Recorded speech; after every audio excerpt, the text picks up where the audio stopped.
England, 1829. The grand ballroom of Ashford House shimmered beneath the glow of 1,000 candles, their flames dancing in harmony with the rustle of silk gowns and the gentle strains of a waltz. Lady Rosemare Fairley stood at the periphery of the festivities, her gloved hands clasped tightly before her, her gaze fixed upon the swirling dancers, with an expression that might have been mistaken for contentment by those who did not know her well. But beneath the carefully composed mask she wore, her heart harbored a quiet resignation that had settled there like autumn frost upon a window pane. This would be her last ball. She had promised herself as much when she had fastened the clasps of her modest pearl necklace that evening, when she had allowed her lady's maid to arrange her chestnut hair in a simple style that befitted a woman of her age and station. At 27, she had long since ceased to be a debutante, long since abandoned the hopes and dreams that had once filled her girlish heart. The whispers that followed her through drawing rooms and garden parties had grown too loud to ignore, the pitying glances too sharp to bear. Poor Lady Rosemare, they would say, their voices carrying just loudly enough for her to hear. Still unmarried at her age, one wonders what deficiency of character must account for such a circumstance. The words had accumulated over 7 long seasons, each utterance another small wound that never quite healed. She had learned to hold her head high, to smile politely even as the barbs found their mark, but the cumulative effect had taken its toll. Where once she had entered ballrooms with tentative hope, now she entered them with the weary acceptance of a soldier marching into inevitable defeat. Her younger sister, Lydia, had married a respectable viscount 3 seasons past, and now resided in Hampshire with 2 small children and a third expected before winter's end. The comparison between them was inevitable and cruel. Where Lydia possessed golden curls and a vivacious manner that drew admirers like bees to honeysuckle, Rosemare had inherited their father's more serious countenance and their mother's propensity for intellectual pursuits. She read voraciously, spoke her mind with unfortunate frequency, and possessed neither the simpering charm nor the calculated coquetry that seemed to be required of young ladies in search of husbands. Not once in 7 seasons had she received an invitation to a private tea. Not once had a gentleman called upon her with flowers or poetry. The slights had accumulated like stones in her pockets, weighing her down until she could scarcely remember what it felt like to hope. She had watched as girls younger than herself, girls with half her intelligence and accomplishments, were courted and married with seemingly effortless grace. She had stood as bridesmaid at countless weddings, smiling until her cheeks ached, while her heart slowly turned to lead. And so she had retreated into her books, into the pages of novels where heroines with independent spirits were rewarded with passionate devotion, where love arrived unexpectedly and transformed everything it touched. In those fictional worlds, women like her, women who thought too much and felt too deeply, were not objects of ridicule, but of admiration. She knew it was foolish to seek solace in such fantasies, yet she could not help herself. The books were her companions when loneliness threatened to overwhelm her, her escape when the weight of societal judgment grew too heavy to bear. In her room at home, she had amassed a collection of novels that would have scandalized the matrons of the ton had they known of it. She read by candlelight long into the night, losing herself in tales of star-crossed lovers and passionate declarations. She wept over tragic endings and rejoiced at happy ones, living vicariously through characters who experienced the romance that had been denied to her in reality. Her favorite heroines were those who defied convention, who spoke their minds and refused to be diminished by society's narrow expectations. In them, she saw reflections of herself, or at least of the woman she might have been in a more forgiving world. Tonight, she told herself, she would observe the pageantry one final time. She would commit to memory the glittering spectacle of the ton at its most magnificent, and then she would withdraw from society altogether. Her mother would protest, of course, but Rosemare had already prepared her arguments. She would devote herself to charitable works, to the management of the household, to the care of her aging parents. It would be a quiet life, perhaps, but it would be hers, free from the humiliation of being perpetually overlooked. She was so lost in these melancholy reflections that she did not immediately notice when the murmur of conversation in the ballroom shifted, when heads began to turn toward the entrance with expressions of surprise and interest. It was only when her friend, Miss Prudence Ashworth, appeared at her elbow with flushed cheeks and bright eyes that Rosemare emerged from her reverie. "Rosemare, you shall never guess who has just arrived," Prudence whispered urgently, her fan fluttering with agitation. "The Duke of Thornbury himself, can you imagine? Everyone thought he would remain in Yorkshire for the entire season, yet here he is, and looking quite formidable, I must say." Rosemare followed her friend's gaze to where a tall figure stood near the entrance, surveying the assembly with an air of cool detachment.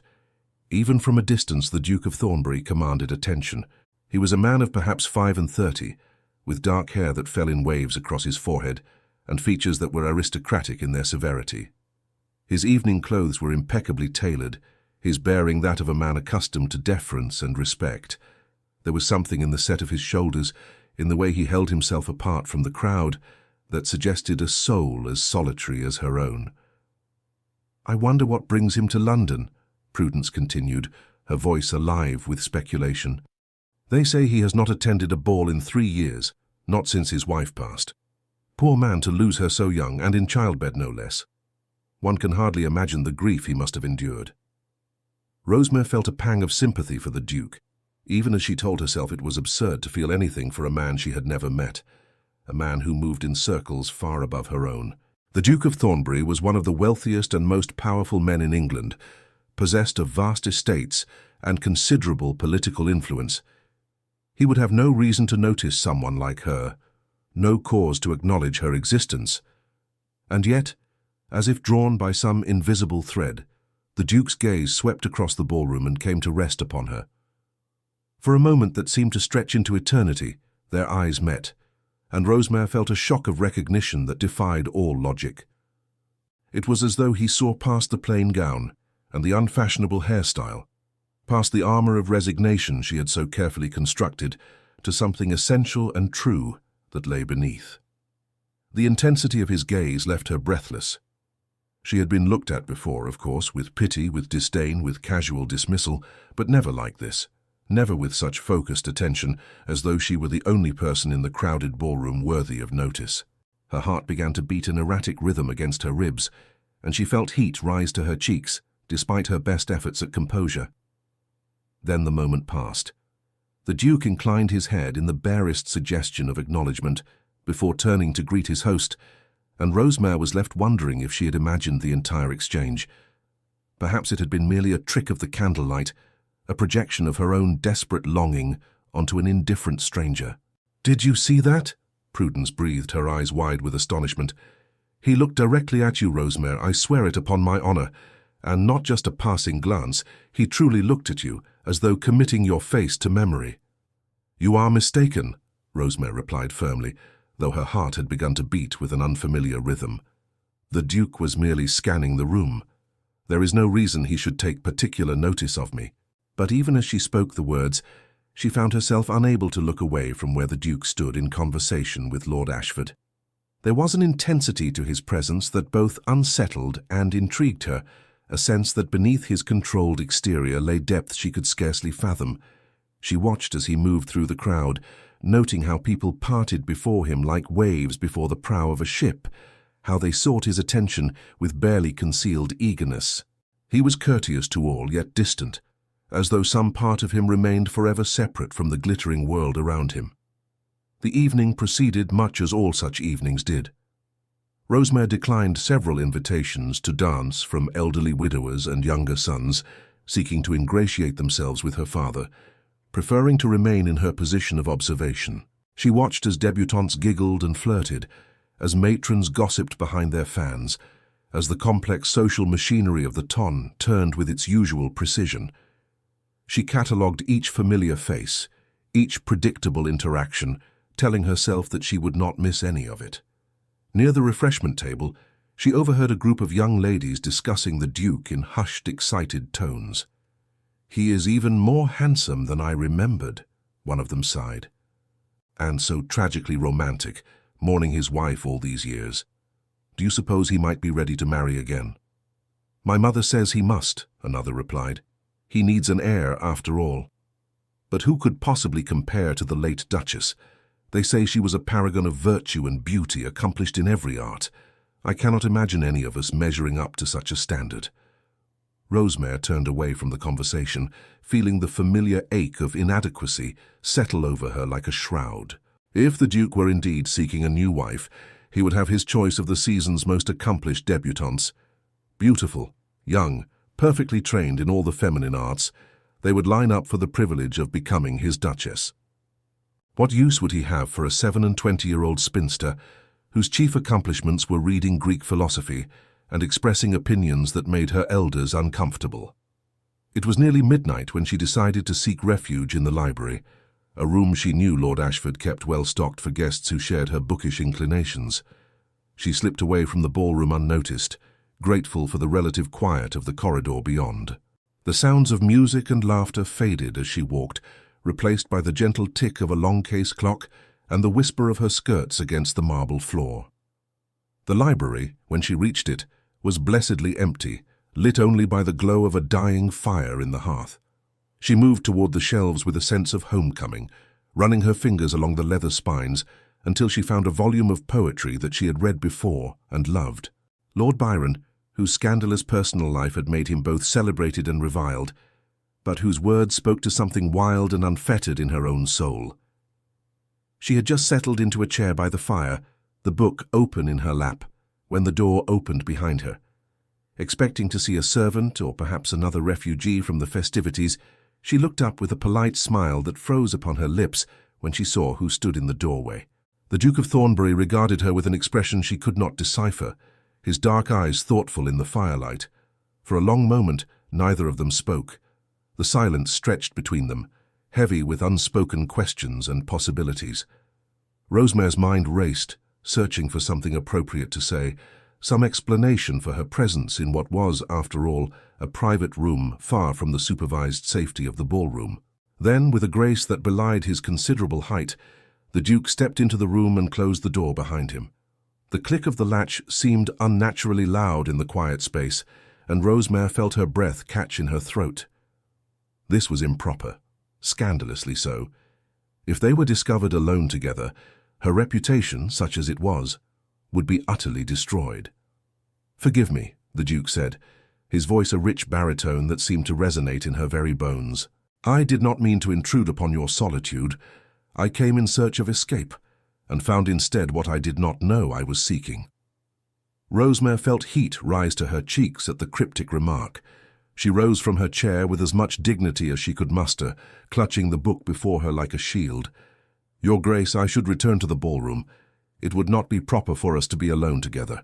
And yet propriety has never been your master, has it, Lady Rosemare?" The Duke moved closer, his gaze never leaving her face. "I have been making inquiries about you this evening. I am told you prefer books to dancing, solitude to society, and truth to flattery. I am told you are considered unmarriageable by the standards of the ton, too old and too odd to attract a suitable husband." The words struck her like physical blows, all the more painful for being true. She lifted her chin, prepared to defend herself, prepared to flee if necessary. But the Duke continued before she could speak. "I am also told," he said quietly, moving another step closer, "that you possess one of the finest minds of your generation, that you read Latin and Greek with fluency, that you engage in correspondence with scholars at Cambridge on matters of philosophy and natural science.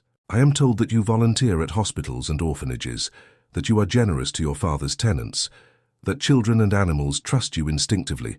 In short, Lady Rosemare, I am told that you are everything the world claims to value and yet consistently fails to recognize." Rosemare stared at him, unable to formulate a response. The Duke's praise seemed so incongruous with everything she had come to believe about herself that she could not accept it as genuine.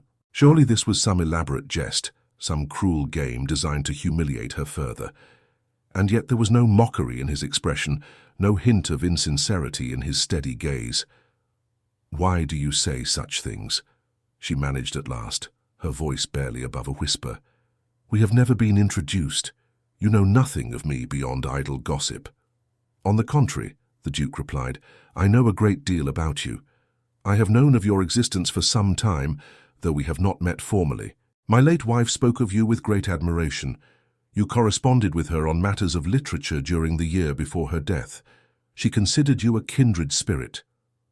The revelation left Rosemare momentarily breathless. She had to steady herself against the back of the chair, her legs suddenly unsteady beneath her. She remembered the correspondence well, the exchange of letters with a woman she had known only as C.H., and who had shared her passion for poetry and philosophy. Those letters had been a beacon of light during one of the darkest periods of her life, when the weight of social rejection had threatened to crush her entirely. She had poured her heart into those missives, expressing thoughts and feelings she could share with no one else, secure in the anonymity of the exchange. "I did not know," she whispered, her voice thick with emotion. She never revealed her identity, and I never thought to ask. Her insights were so profound, her understanding so deep. I treasured every letter. When they ceased coming, She trailed off, unable to continue. "When they ceased coming, you mourned," the Duke finished softly. "As did I. Caroline spoke of you often in those final weeks. She said that your letters brought her more comfort than any medicine, that your words reminded her there was beauty and truth in the world, even as her own world was ending. Before she died, when the pain grew too great for her to write, she would have your letters read to her. They eased her suffering in ways I could not." Tears spilled down Rosemare's cheeks before she could stop them. She had wept for her anonymous correspondent when the letters stopped, had felt the loss keenly even though she had never known the woman's true identity. To learn now that she had been a duchess, that she had brought comfort to someone in their final days, was almost more than she could bear. "Before she passed," the Duke continued, his own voice rough with emotion, "she extracted a promise from me. She made me swear that I would find you, that I would seek to know you as she had come to know you through your words. She said—" He paused, seeming to gather himself. "She said that you would understand me in ways no one else could, that you would see past the title and the fortune to the man beneath. She believed we were alike, you and I, two souls who felt too deeply in a world that prized shallow charm above genuine feeling. And is that why you are here?" Rosemare asked, her voice trembling. "To fulfill a dying woman's wish?" "I am here," the Duke said, closing the remaining distance between them. "Because I read your letters myself after Caroline's death. I read them seeking to understand what had brought her such joy, and I found in them a voice that spoke to something long dormant in my own soul. Your words were like water to a man dying of thirst, Lady Rosemare. They reminded me that there were still people in the world capable of genuine thought and feeling, that not everyone had been reduced to automatons playing out society's prescribed roles." He reached out slowly, giving her time to move away if she wished, and gently wiped the tears from her cheeks with his handkerchief. The gesture was so tender, so unexpected, that it nearly undid her completely. "I am here," he continued, "because for 3 years I have thought of you. I have imagined what it would be like to speak with you face to face, to engage in the kind of conversation that feeds the soul rather than merely filling the silence.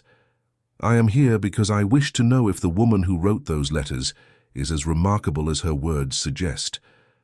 The declaration hung in the air between them, impossible and terrifying in its implications. Rosemare wanted to flee, to dismiss his words as the product of grief-induced fancy, but something in the Duke's steady gaze held her rooted to the spot. She saw vulnerability there, beneath the aristocratic bearing and formal manner.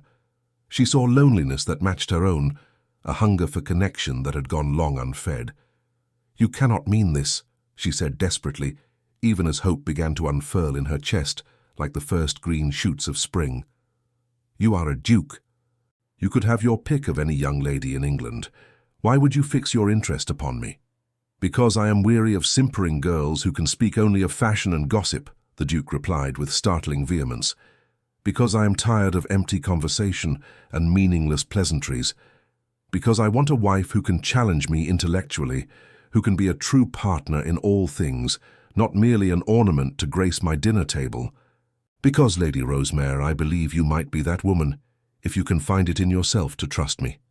Before she could respond, before she could even begin to process what he was saying, a loud voice echoed from the hallway beyond. "Rosemare, are you in there? Your mother is looking for you." The spell was broken.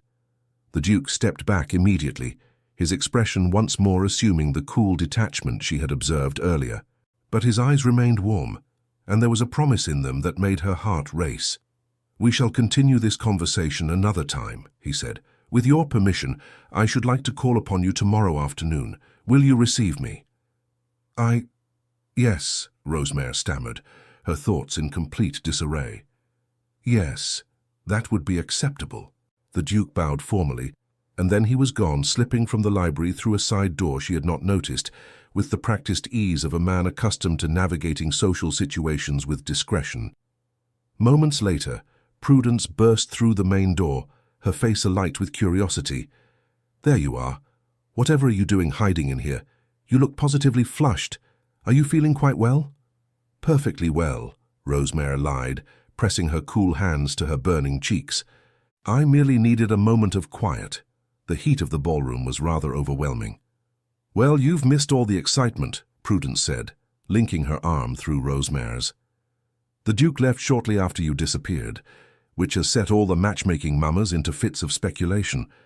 Some think he was taken ill, others believe he received urgent news from his estate, but Lady Worthington swears she saw him heading toward the library wing, which has caused no end of gossip." Rosemare's stomach dropped. "What sort of gossip?" "Oh, nothing too scandalous," Prudence assured her, though her eyes sparkled with barely suppressed curiosity.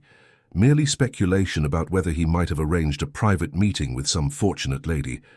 But no one can determine who it might have been, since you were the only person unaccounted for, and everyone knows the Duke would never—" She trailed off, her eyes widening as she studied Rosemare's face more closely. "Rosemare, you didn't. Tell me you didn't encounter the Duke alone." "It was entirely innocent," Rosemare said quickly, though her flaming cheeks belied her words. "He merely entered the library while I was reading. We exchanged a few words, nothing more." "A few words," Prudence repeated skeptically. "Is that what has you looking as though you've seen a vision? My dear friend, I have known you since we were children, and I have never seen such an expression on your face. What did he say to you?" But Rosemare could not bring herself to repeat the Duke's words, not even to her closest friend. They were too precious, too fragile, and she feared that speaking them aloud would somehow make them less real. "He merely expressed an interest in calling upon me," she said at last. "That is all." Prudence looked as though she wanted to press for more details, but they had reached the ballroom, and Lady Fairley was bearing down upon them with a determined expression. "Rosemare, there you are. Where have you been? I have been looking everywhere for you. Lord Wetherby wished to speak with you, and it was most embarrassing not to be able to produce you." "I needed some air, Mamma," Rosemare replied. The ballroom was rather warm. "Well, you've missed your opportunity now. Lord Wetherby has already departed." Lady Fairley's tone suggested this was a catastrophe of epic proportions, though Rosemare could muster little regret. Lord Wetherby was a widower of 60, with 5 grown children, and a habit of expounding at length on the management of his extensive vineyards. The prospect of an evening spent listening to him discoursing on grape cultivation held limited appeal. "I am sorry, Mamma," she said dutifully, though her mind was elsewhere entirely. Tomorrow. The Duke would call tomorrow. The thought sent equal measures of excitement and terror coursing through her veins. She did not sleep that night. Instead, she lay awake in her bed, watching the moonlight trace patterns across her ceiling, alternating between wild optimism and crushing doubt. Perhaps the Duke had been sincere. Perhaps he truly did see value in the qualities that others dismissed as eccentricities. But perhaps, too, he was simply a lonely man seeking to assuage his grief by pursuing an imagined connection to his late wife. Perhaps he would come tomorrow and realize in the cold light of day that his interest had been nothing more than a momentary aberration. She rose before dawn, unable to remain in bed any longer, and went to her writing desk. There, in a locked drawer, she kept the letters from C.H., the late Duchess Caroline. She had read them so many times that she could recite passages from memory, but she pulled them out now and read them again, searching for some clue she might have missed. The letters revealed a woman of extraordinary depth and sensitivity, someone who grappled with profound questions about the nature of existence, the meaning of suffering, the possibility of finding beauty and purpose even in the face of mortality. She had written about her illness with unflinching honesty, describing the physical pain but also the strange clarity it brought, the way it stripped away all pretense and left only what was essential. "I find myself thinking often about what truly matters," she had written in one of her final letters. "Not wealth or position or the good opinion of society, but connection, the meeting of minds and hearts, the knowledge that one has been truly seen and understood by another human soul. I have been blessed with such connection in my marriage, and I count it the greatest fortune of my life. But I fear for Alistair after I am gone. He is not a man who reveals himself easily, and I worry he will retreat into solitude rather than risk the vulnerability that true intimacy requires. If you knew him, my dear friend, I believe you would understand him as few others can. You share his depth of feeling, his hunger for meaning in a shallow world. I wish I could bring the two of you together, though I know such a thing is impossible. Still, I shall die hoping that somehow, someday, he might find in another what he found in me." Rosemare set down the letter with shaking hands. Caroline had known. Somehow, even before her death, she had known that Alistair would seek out Rosemare, that she would leave instructions for him to do so. It was almost as though she had been matchmaking from beyond the grave, orchestrating a connection between two lonely souls who might otherwise never have met. The thought should have been unsettling, but instead Rosemare found it strangely comforting. Caroline had loved her husband deeply, and her final act of love had been to ensure his future happiness.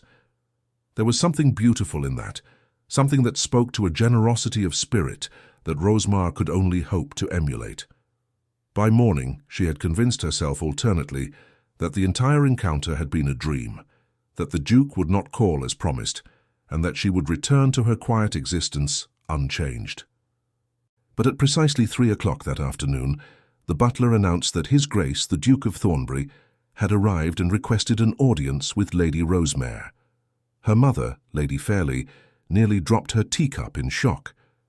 "The Duke of Thornbury, here. Whatever can he want? Rosemare, did you speak to him at the ball last evening?" "Briefly," Rosemare admitted, smoothing her skirts with trembling hands. "He mentioned that his late wife and I had corresponded. I believe he merely wishes to discuss her memory." It was a plausible explanation, and her mother accepted it without question, though she insisted on being present for the visit, as propriety demanded. She also insisted on sending a maid to ensure Rosemare's appearance was beyond reproach, fussing over every detail of her dress and hair, until Rosemare wanted to scream with frustration. When the Duke was finally shown into the drawing room, he greeted Lady Fairley with impeccable courtesy, before turning his attention to Rosemare. The intensity of his gaze was the same as it had been the previous night, and she felt her pulse quicken in response. "Lady Rosemare," he said, his voice formal but his eyes warm, "I trust you are well this afternoon?" "Very well, Your Grace," she replied, conscious of her mother's keen gaze upon them both. "And you?" "All the better for seeing you again," he said, and though the words were perfectly proper, there was an undertone to them that made her mother's eyebrows rise slightly. The visit proceeded with all the correctness that society required. They spoke of innocuous topics, the weather, which had been uncommonly fine for November, the quality of the roads between London and Yorkshire, mutual acquaintances who might be known to them both. The Duke mentioned his late wife only once, noting how much Caroline had valued her friendship with Lady Rosemare, and Rosemare responded with appropriate expressions of sympathy and respect. To any observer, it would have seemed a perfectly ordinary call, nothing more than a gesture of courtesy, from a grieving widower to a woman his wife had admired. But beneath the surface of polite conversation, Rosemare was acutely aware of the Duke's intense focus upon her, the way he listened to her words, as though they held significance beyond their mundane content. When she mentioned a book she was reading, a new translation of Plato's Republic, he immediately seized upon the topic, drawing her into a discussion of Enlightenment philosophy that ranged far beyond what would typically interest a gentleman making a social call. Her mother, bored by the intellectual turn of the conversation and satisfied that nothing improper was occurring, excused herself after half an hour to attend to household matters, leaving them alone, save for the presence of a maid stationed discreetly in the corner of the room. The moment Lady Fairley departed, The Duke's formal manner eased slightly. "I apologize if I overwhelmed you last night," he said quietly. "I fear I was more forward than I should have been. It is only that, having decided upon a course of action, I am unaccustomed to dissembling or proceeding with excessive caution." "I confess I hardly know what to think," Rosemare admitted. "Your words took me entirely by surprise. I am not the sort of woman who typically attracts the attention of gentlemen, much less a duke." "Then perhaps," the Duke suggested, leaning forward slightly, "you have simply not encountered the right gentleman, one who values substance over superficiality, depth over decoration." "But you know nothing of me," Rosemare protested, though her heart was pounding so hard she feared he must hear it. "A few letters written years ago cannot possibly provide sufficient basis for the interest you profess." "Those letters," the Duke said, his voice intense, "revealed more of your character than 100 superficial social interactions ever could. I know that you think deeply about moral philosophy, that you grapple with questions about the nature of justice and the foundations of human happiness. I know that you find solace in beauty, in poetry and music and the natural world. I know that you possess a compassionate heart, that you feel the suffering of others acutely and are moved to action by it. I know that you value honesty above flattery, truth above comfort." He paused, his eyes searching her face. "But you are right that letters alone are insufficient. That is why I am here. Allow me to know you better. Grant me the opportunity to call upon you regularly, to engage in conversation, to discover whether the connection I feel has genuine foundation. I ask nothing more than that at present." It was a reasonable request, and yet Rosemare found herself hesitating. To accept would be to open herself to hope, and hope, she had learned through bitter experience, was a dangerous thing. It made one vulnerable to disappointment, to pain. It was safer to expect nothing, to protect oneself behind walls of resignation and acceptance. And yet, looking into the Duke's earnest face, seeing the vulnerability beneath his aristocratic bearing, she found she could not bring herself to refuse. Perhaps she was being foolish, perhaps this would end in heartbreak. But for the first time in years, someone was looking at her with genuine interest, seeing value in the very qualities that had made her unmarriageable in the eyes of the ton. How could she turn away from that, even if it led to pain? "Very well," she said softly, her decision made. "You may call upon me, and we shall see what comes of it." The Duke's smile transformed his features, softening the austere lines and revealing a warmth she had not expected.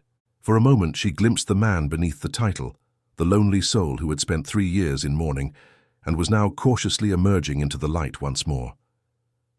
"You have made me very happy, Lady Rosemare," he said. "I shall endeavour not to abuse the privilege you have granted me."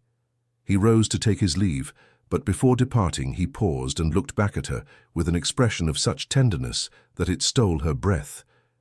"I should warn you," he said, "that my courtship, should you permit it to become such, will attract considerable attention. There will be gossip and speculation, most of it unkind. Society will question my judgment and your worthiness. If you find the scrutiny too burdensome, you have only to say the word and I shall withdraw. I would not subject you to cruelty on my account." "I have endured gossip before, Your Grace," Rosemare replied with more confidence than she felt. "I believe I can withstand whatever society chooses to say about me." "I believe you can too," the Duke said quietly. "Caroline was right about you. You are far stronger than you know." Over the following weeks, the Duke proved true to his word. He called upon Rosemare with a regularity that set the neighbourhood abuzz with speculation. Every Tuesday and Friday afternoon, precisely at 3 o'clock, his carriage would arrive at the Fairley residence, and he would spend 2 hours in conversation with Rosemare, always properly chaperoned, but increasingly intimate in their exchanges. They discovered a remarkable compatibility of mind and temperament. Their discussions ranged across philosophy, literature, politics, and natural science. The Duke had travelled extensively on the continent in his youth, and entertained her with stories of his adventures in Italy and Greece. Rosemare, who had never travelled beyond England's shores, listened with rapt attention, asking questions that revealed her keen intelligence and insatiable curiosity. But it was not only intellectual compatibility they discovered. The Duke had a dry wit that delighted her, a habit of making quietly ironic observations about the absurdities of social convention that made her laugh in ways she had not laughed in years. And there was a tenderness in his manner toward her, a protective quality that made her feel cherished in a way she had never experienced before. He began to take her on outings, always properly chaperoned, always observing the proprieties, but ventures nonetheless into the world beyond drawing rooms and morning calls. They went riding in Hyde Park, where he proved to be an excellent horseman, and she discovered that she had not entirely lost the skills she had developed in her youth. They attended exhibitions at the Royal Academy, standing before paintings and discussing composition and technique with an enthusiasm that drew curious glances from other visitors. They went to lectures at the Royal Society, where Rosemare's questions to the speakers revealed a scientific literacy that astonished many of the gentlemen present. With each meeting, Rosemare found her initial skepticism eroding, replaced by a growing admiration for the Duke's intelligence, his unexpected capacity for tenderness, and the way he seemed to truly see her, not as a deficient spinster or an embarrassing remnant of past seasons, but as a person of value and interest in her own right. He was, she discovered, a man of many contradictions. In public, he maintained the formal demeanor expected of his rank, but in private conversation, he revealed a warmth and vulnerability that few were privileged to witness. He spoke candidly of his loneliness after Caroline's death, of the emptiness that had pervaded his existence despite his wealth and position. He confessed that he had thrown himself into the management of his estates and his duties in Parliament as a means of avoiding the painful silence of his own thoughts. "I became a ghost, haunting my own life," Alistair told her one afternoon as they walked through the gardens of her family's townhouse, the late autumn sun casting long shadows across the gravel paths. "I performed all the functions expected of me with mechanical precision, but there was no joy in any of it, no sense of purpose beyond mere survival. And then I read your letters, and something awakened in me that I had thought dead and buried with Caroline." Rosemare felt tears prick at her eyes at the raw honesty in his voice. "I understand that feeling more than you might imagine, Your Grace. I too have been merely existing, rather than truly living. Each season that passed took a little more of my spirit until I feared there would be nothing left but an empty shell going through the motions of propriety." He stopped walking and turned to face her, taking her hand in his with a gentleness that made her heart ache. "Then let us promise each other that we shall not merely exist any longer. Let us dare to hope, to feel, to risk the pain that comes with genuine connection. Life is too brief and too precious to spend it in self-imposed exile from all that makes it worth living." It was in that moment, standing in the fading light of a November afternoon, that Rosemare allowed herself to believe that perhaps, against all odds and expectations, she might find the happiness that had eluded her for so long. The Duke's courtship was unlike anything she had imagined in her most fanciful reading.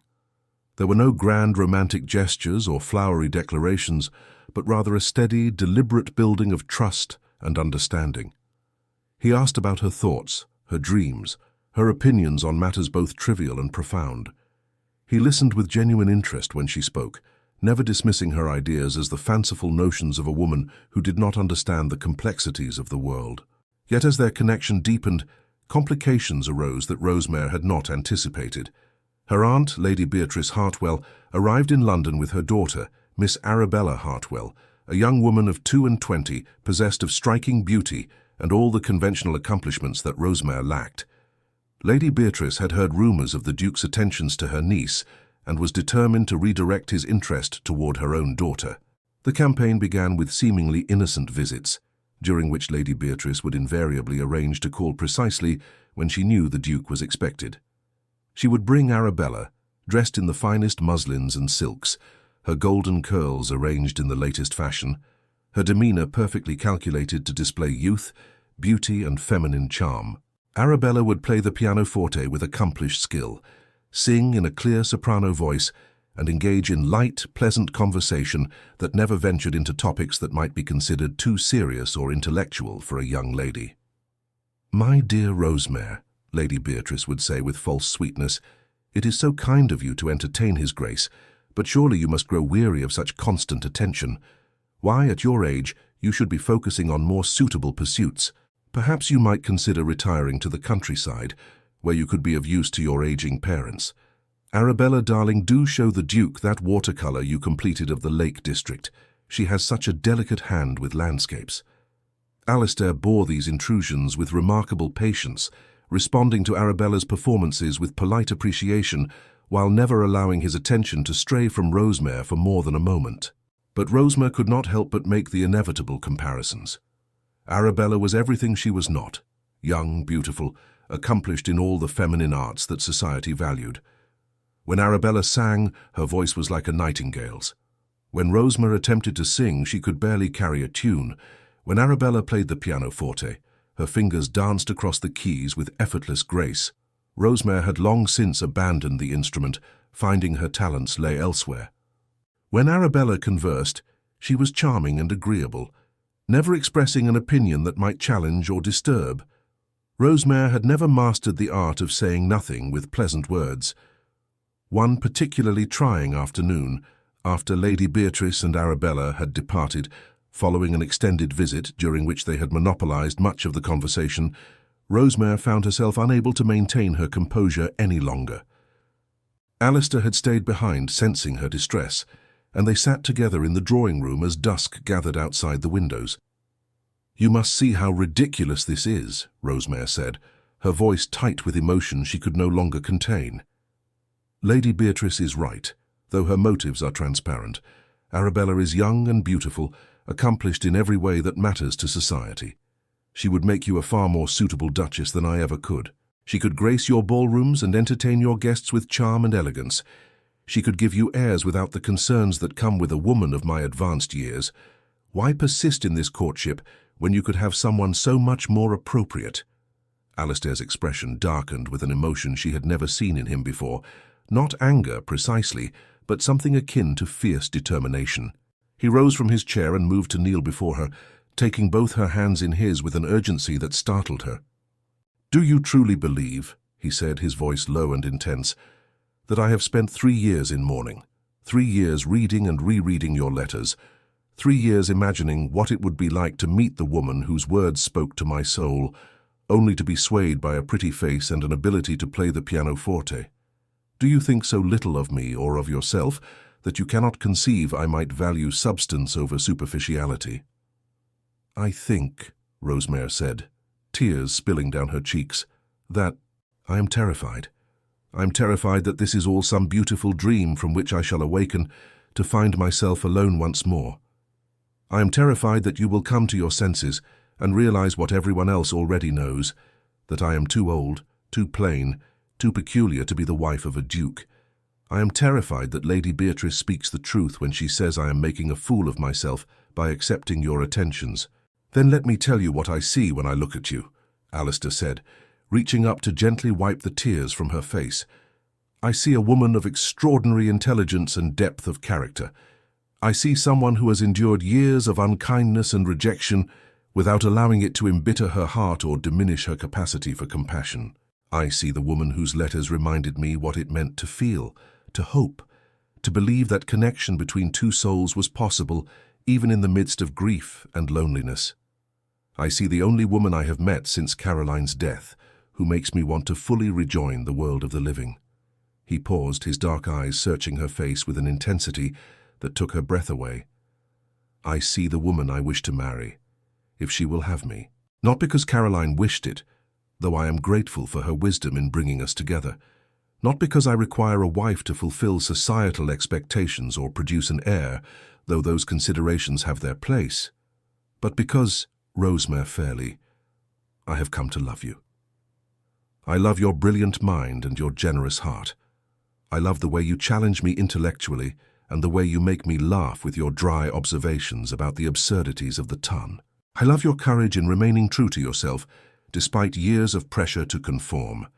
I love you, and I wish to spend the remainder of my days proving to you that you are worthy of all the love and devotion I have to offer." The declaration hung in the air between them, more precious than any jewel, more binding than any vow.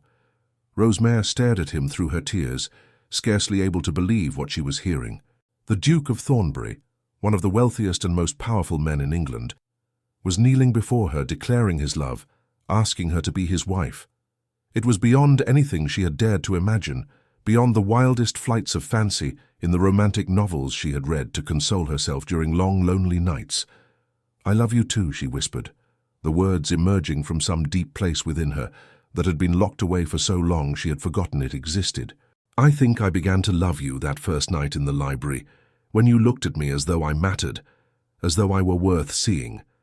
And with each conversation, each moment spent in your company, that love has grown until it fills every corner of my heart. But Alistair, are you certain? The Ton will speak cruelly of this match. They will say you have lost your wits, that grief has impaired your judgment. They will pity you and mock me." "Let them speak," Alistair said with quiet vehemence. "Let them say what they will.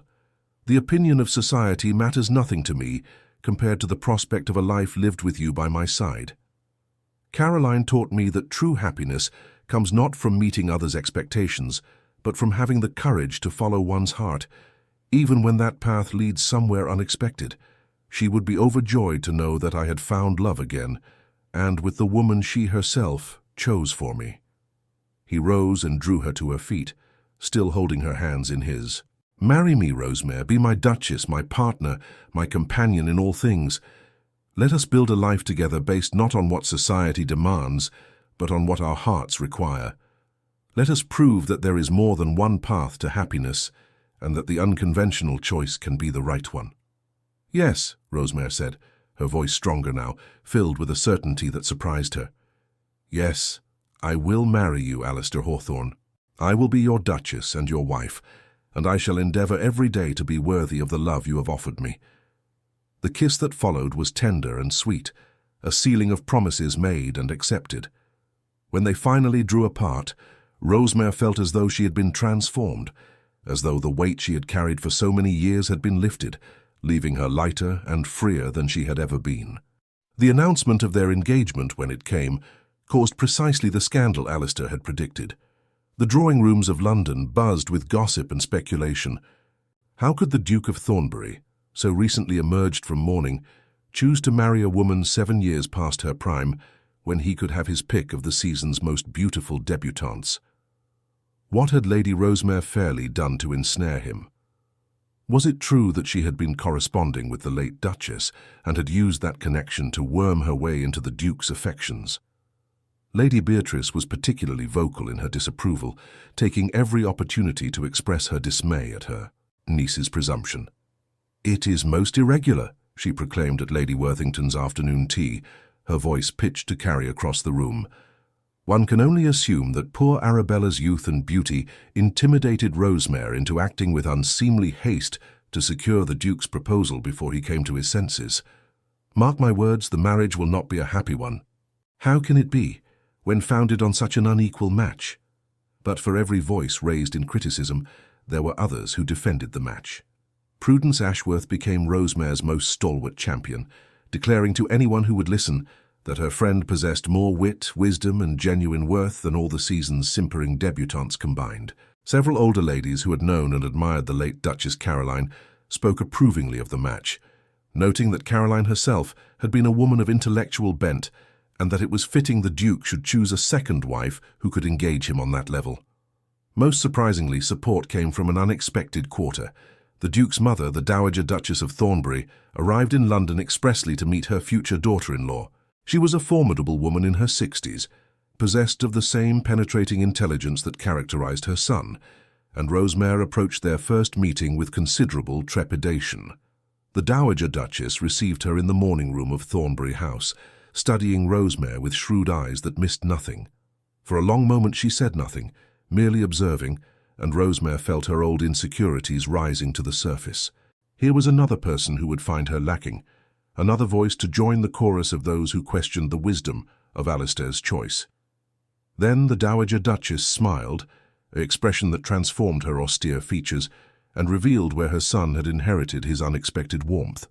"You are precisely as Caroline described you in her letters to me," she said, her voice carrying the authority of one accustomed to command. "She wrote to me about you, you know, during those final months. She said she had found in her correspondence with you a kindred spirit, someone who understood the loneliness of being a woman of intelligence in a world that values beauty and compliance above all else. She told me that if Alistair ever found his way to you, I should welcome you as a daughter, for you would make him happy in ways that no conventional match ever could. Rosemare felt tears prick her eyes at the revelation. Caroline was extraordinarily kind to me, Your Grace, though I did not know her true identity at the time. Her letters were a source of great comfort during a difficult period of my life. And yours were a comfort to her in her final days, the Dowager Duchess replied. That alone would be sufficient reason for me to welcome you into this family. But I have observed my son these past weeks, and I have seen a change in him that I had despaired of ever witnessing.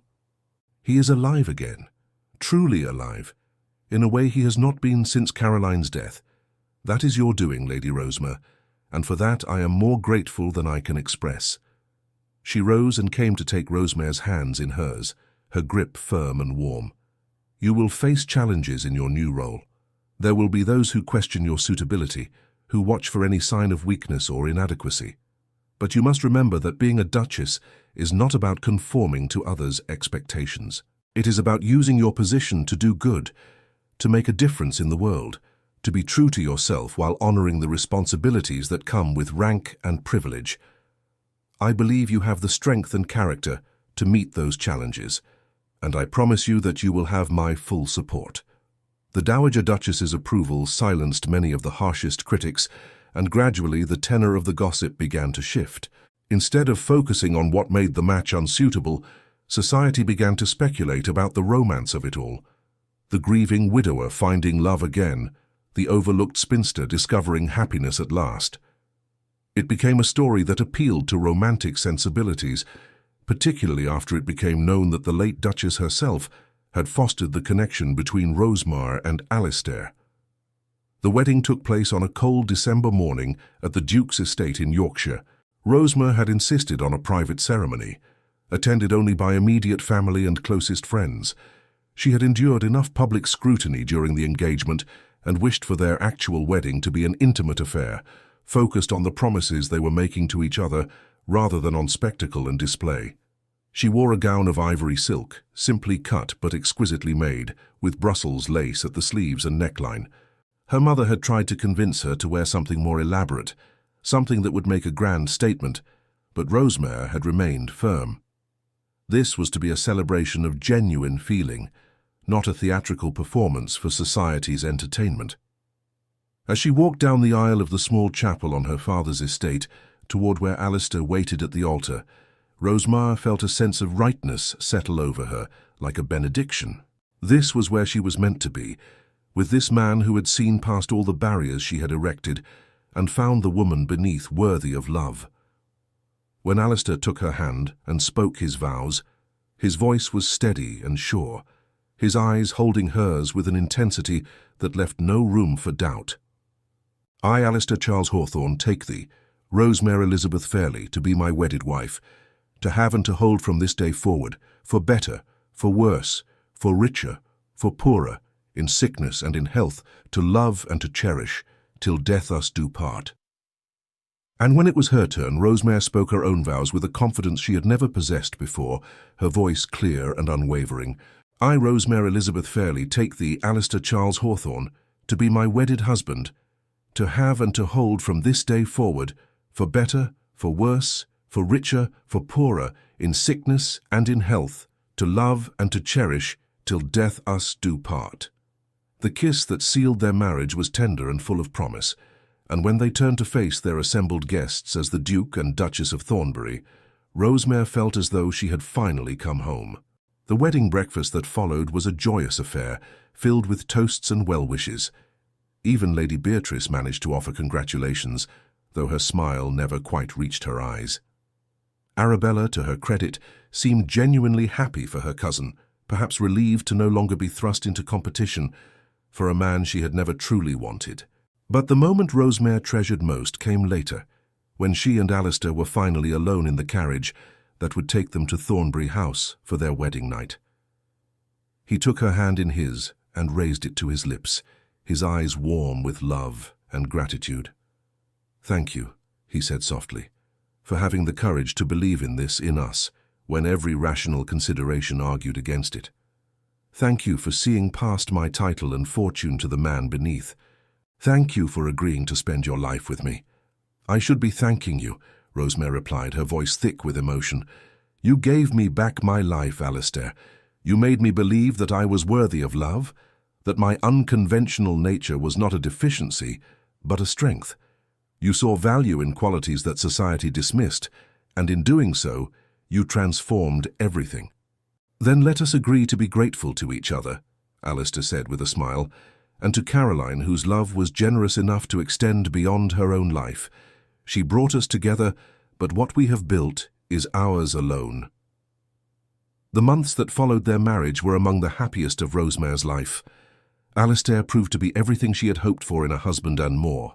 He consulted her on estate matters, valued her opinions on political questions, and encouraged her intellectual pursuits in ways that would have scandalized conventional society.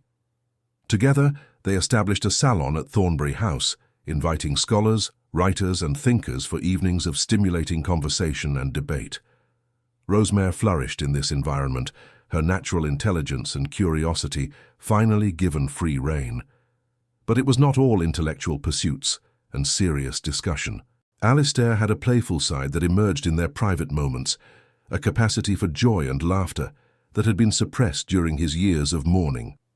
He would surprise her with small gifts, a rare book he had found, a particularly beautiful flower from the greenhouse, a silly caricature he had sketched of some pompous member of the ton.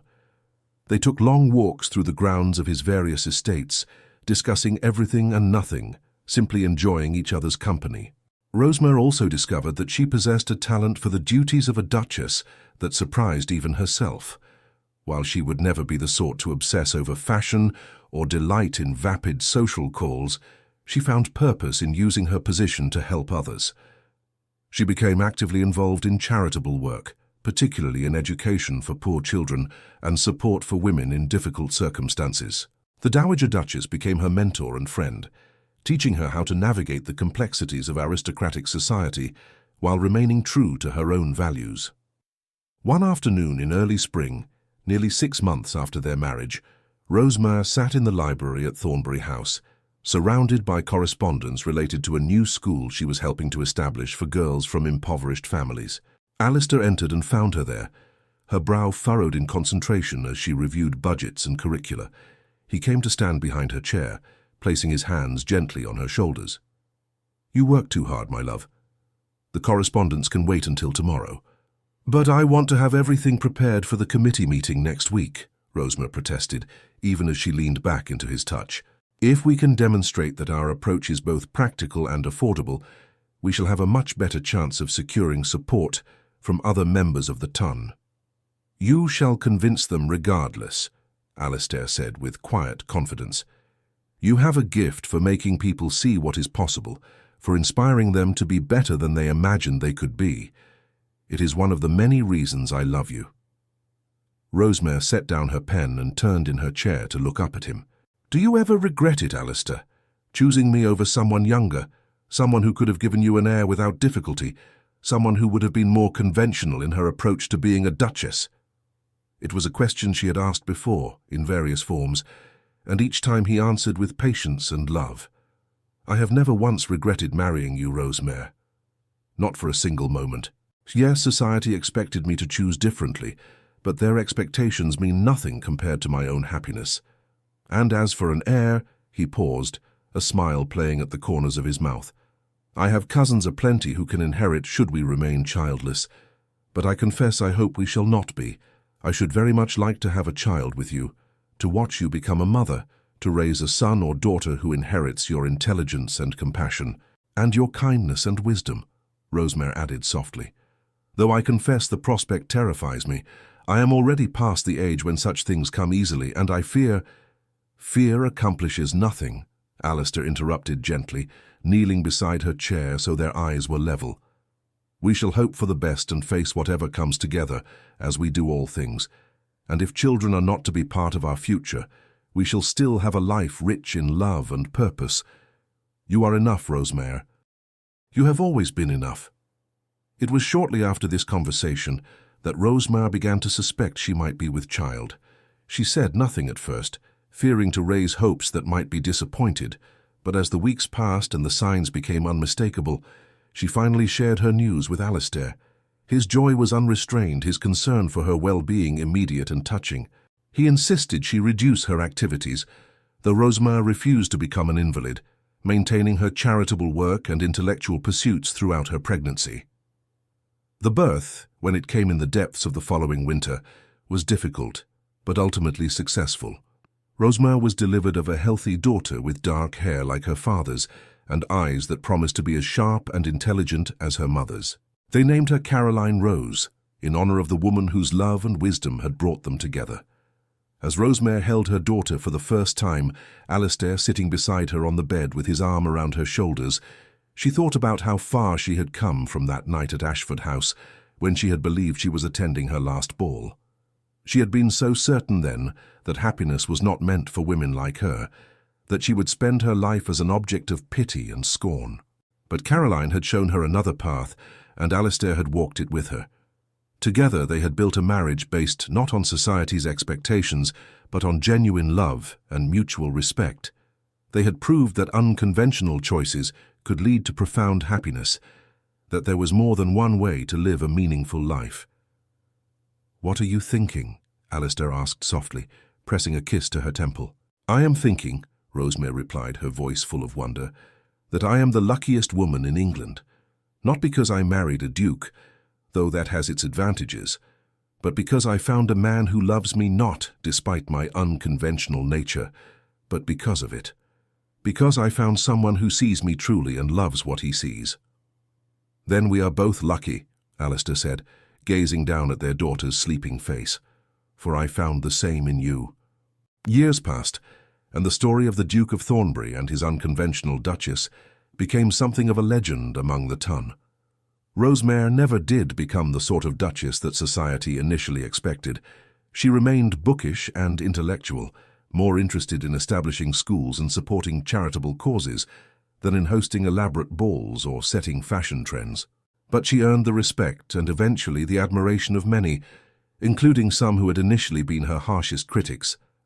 Lady Beatrice eventually made peace with the match, particularly after her daughter Arabella married a wealthy merchant's son and discovered that love mattered more than title. Prudence Ashworth remained Rosemare's closest friend, delighting in her role as godmother to young Caroline Rose, and later to the son who followed 2 years after, a boy they named William Charles.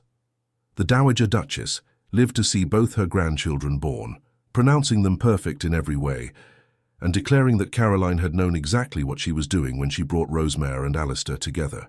She passed peacefully in her sleep when William was still an infant, secure in the knowledge that her son had found happiness again, and that the Thornbury line would continue.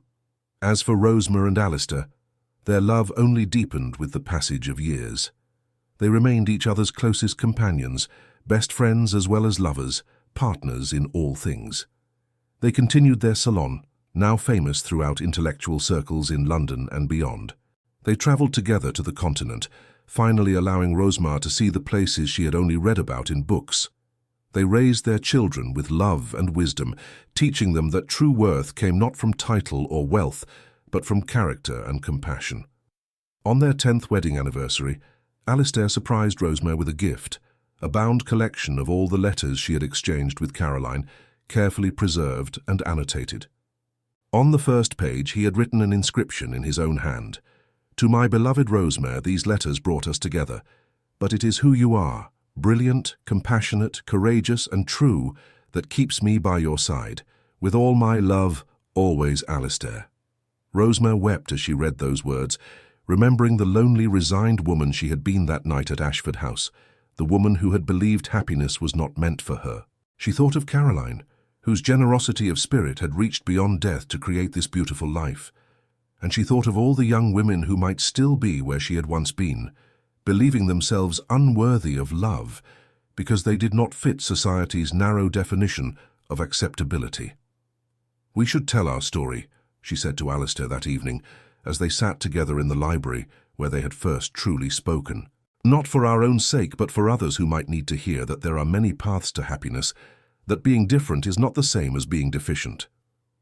"Then we shall tell it," Alistair agreed, taking her hand in his. "Though I suspect many will not believe it. They will think it too improbable, too much like a romantic novel." "Let them think what they will," Rosemare replied with a smile. "Those who need to hear it will understand. Those who are alone and afraid, who have been told they are too old or too odd or too intellectual to be loved, they will know that happiness is possible even when it seems impossible. That sometimes the unconventional choice is the right one. That true love sees not what society values but what truly matters." And so they did tell their story, not through any formal publication, but through the lives they lived, through the example they set, through the many people they helped and inspired. The Duke and Duchess of Thornbury became known not just for their title and wealth, but for their genuine partnership, their intellectual pursuits, their charitable works, and their obvious love for one another. Young women who felt out of place in society's ballrooms would hear of Lady Rosemare and take courage. Men who had lost their wives would think of the Duke and dare to hope for love again. And gradually, slowly, the notion began to take hold that there might be more than one way to find happiness, more than one path to a fulfilling life. On a spring afternoon many years later, when Rosemare was a woman in her 50s and her children were grown with families of their own, she returned to Ashford House for a ball. She had not attended a ball in years, preferring quieter entertainments, but her goddaughter was being presented to society, and Prudence had begged her to come. As she stood once more at the periphery of the ballroom, watching the dancers swirl past in their elaborate gowns, she was approached by a young woman, perhaps 25 or 26, with an earnest expression and intelligent eyes. "Your Grace," the young woman said, curtsying nervously, "forgive my presumption, but I felt I must speak with you. I am Miss Elizabeth Pemberton, and I have heard your story. I too have spent years being told I am too old, too serious, too bookish to attract a husband. I have nearly resigned myself to spinsterhood as you once did, but your example has given me hope that perhaps there is still a chance for happiness, even for those of us who do not fit the expected mold." Rosemare smiled at the young woman, seeing in her something of her younger self. "My dear Miss Pemberton, the greatest wisdom I can offer you is this. Do not wait for someone else to validate your worth. You are valuable precisely as you are, with all your intelligence and seriousness and love of books. The right person will recognize that, as my husband recognized it in me. And if that person never comes, you can still build a meaningful life filled with purpose and joy. But never ever accept the judgment of those who cannot see your worth. Their blindness says nothing about you and everything about their own limitations." "Thank you, Your Grace," Miss Pemberton said, tears shining in her eyes. "You cannot know how much I needed to hear that." "Oh, but I can," Rosemare replied gently, "for I too once needed to hear it and no one was there to say it. That is why I say it now to you and to any other young woman who needs reminding that she is enough, exactly as she is." As Miss Pemberton moved away, Alistair appeared at Rosemare's side, as he had so many times over the years. He was older now, silver threading through his dark hair, but his eyes still held the same warmth and intelligence that had first captured her heart. "Still inspiring young women, I see," he said with a smile, offering her his arm. "You have done more good in this world than you realize, my love." "We have done it together," Rosemare corrected, taking his arm. "Everything worthwhile that I have accomplished has been with you by my side." "Then let us continue together," Alistair said, leading her toward the ballroom floor. "Dance with me, Duchess. Let us show them all that love endures, that happiness is possible, and that the unconventional choice can indeed be the right one." And as they moved together across the polished floor, surrounded by the glittering ton but seeing only each other, Rosemare thought once more of that young woman she had been, standing alone and resigned at the edge of the festivities, believing her story was over before it had truly begun. She thought of Caroline, whose letters had been a lifeline in dark times, and whose final act of love had been to bring two lonely souls together. And she thought of all the young women who might yet benefit from their example, who might find courage in their story, to believe that happiness was possible, even when it seemed impossibly far away. The music swelled, the candles flickered, and the Duke and Duchess of Thornbury danced on, their love a testament to the truth that the heart knows its own path, and that sometimes the greatest happiness comes from following that path, regardless of what society might say.